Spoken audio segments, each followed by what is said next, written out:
आज हम 12वीं कॉमर्स विषय के अंतर्गत अर्थशास्त्र में मांग एवं मांग का नियम के बारे में अध्ययन कर रहे हैं।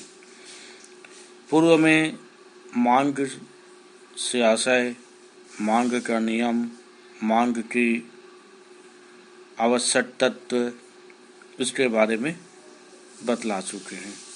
इच्छा, आवश्यकता एवं मांग में क्या अंतर है, इनके बारे में भी पूर्व में अध्ययन किया जा चुका है। इसके बाद आते हैं मांग को प्रभावित करने वाले तत्व में पहला आता है वस्तु की कीमत। वस्तुओं की कीमत मांग को प्रभावित करने में महत्वपूर्ण भूमिका निभाती है। वस्तु कीमत में परिवर्तन के फलस्वरूप उसकी मांग में भी परिवर्तित हो जाती है।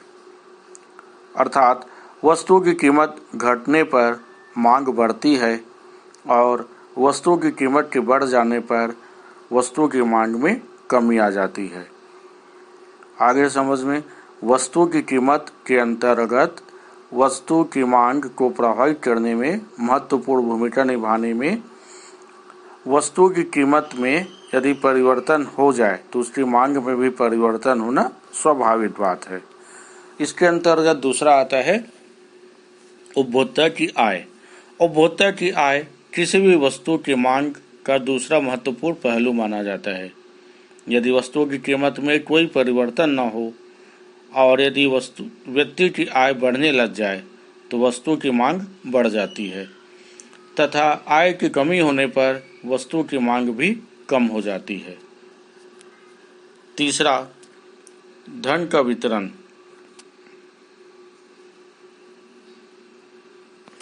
अर्थात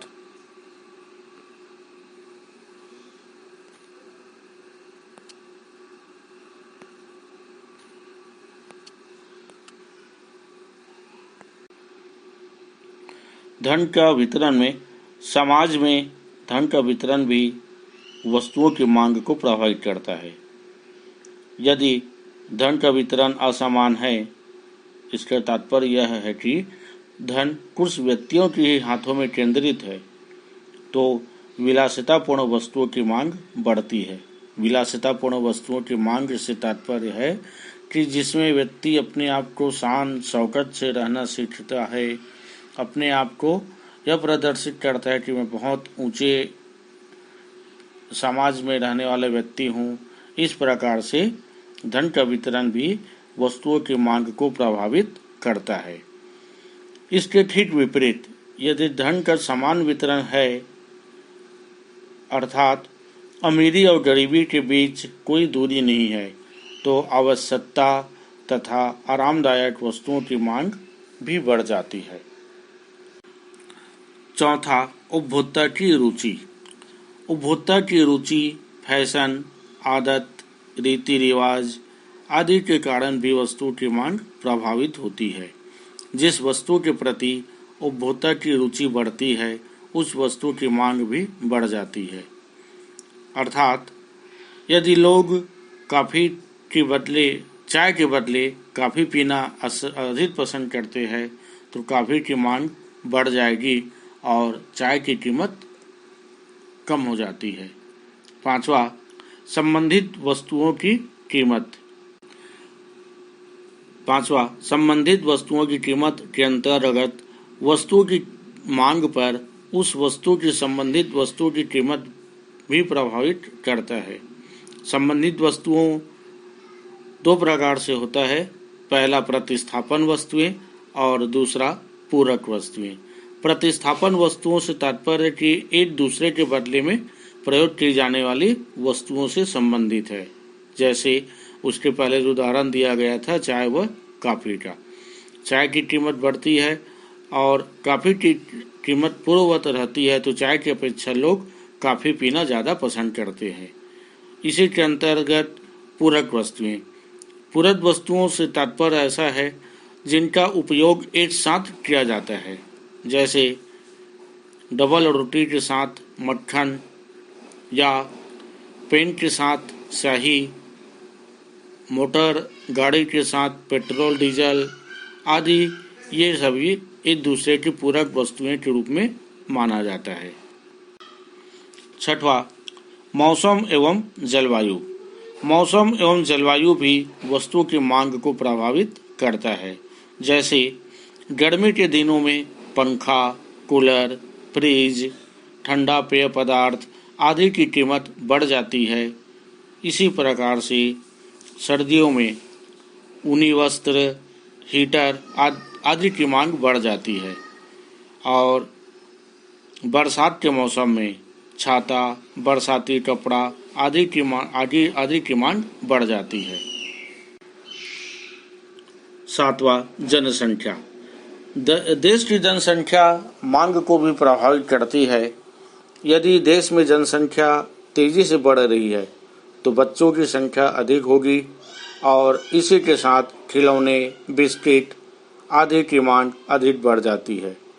यदि इसके ठीक विपरीत यदि देश में जनसंख्या तीव्र गति से नहीं बढ़ रही है और मृत्यु दर भी अधिक है तो देश में बुजुर्गों की या वृद्धों की संख्या अधिक होगी और देश में घड़ियां, चश्मा आदि की मांग बढ़ जाती है। आठवां, व्यापार चक्र। व्यापार चक्रों में भी जब तेजी आती है तब रोजगार के नए अवसर प्राप्त होते हैं। लोगों की आय बढ़ती है तो वस्तुओं की मांग भी बढ़ जाती है। मंदी के समय वस्तुओं की मांग में कमी आती है। इस प्रकार से व्यापार चक्र भी वस्तुओं की मांग को प्रभावित करने वालों में अपनी महत्वपूर्ण भूमिका निभाता है। इसके बाद आते हैं अपन अगला पॉइंट, भविष्य में मूल्य परिवर्तन की आशा। इसका तात्पर्य यह है कि जब लोगों को भविष्य में वस्तुओं के मूल्यों में परिवर्तन की आशंका हो, अर्थात वस्तुओं की कीमत बढ़ने की उम्मीद हो, तो वस्तुओं की मांग भी परिवर्तन होने लगता है। मूल्य बढ़ने पर वस्तुओं की मांग भी वर्तमान में बढ़ जाती है। जैसे बहुमूल्य वस्तुओं के बारे में कहा जाता है कि बहुमूल्य वस्तुओं की मांग में वृद्धि होने पर अमीर लोग उस वस्तुओं को ज़्यादा लेने के पक्ष में रहते हैं। ठीक इसके विपरीत यदि भविष्य में किसी वस्तु के मूल्य में कमी होने की आशंका है तो वर्तमान में उस वस्तु की मांग कम होने लगती है। मनुष्य यह वर्तमान में यह देखना चाहता है कि वस्तु की कीमत कितनी कम होती है, उसी हिसाब से उस वस्तु को खरीदने के लिए इच्छुक या लालायित रहते हैं। अगला पॉइंट, मुद्रा की मात्रा में परिवर्तन, अर्थात देश में मुद्रा की मात्रा भी वस्तुओं की कीमत को प्रभावित करता है। यदि देश में मुद्रा प्रसार की स्थिति है तो वस्तुओं की कीमत बढ़ेगी और यदि मुद्रा संकुचन की स्थिति में है तो वस्तुओं की मांग भी कम होने लगती है। और लास्ट पॉइंट है सरकारी नीति। सरकार की नीति भी वस्तुओं की मांग को प्रभावित करती है।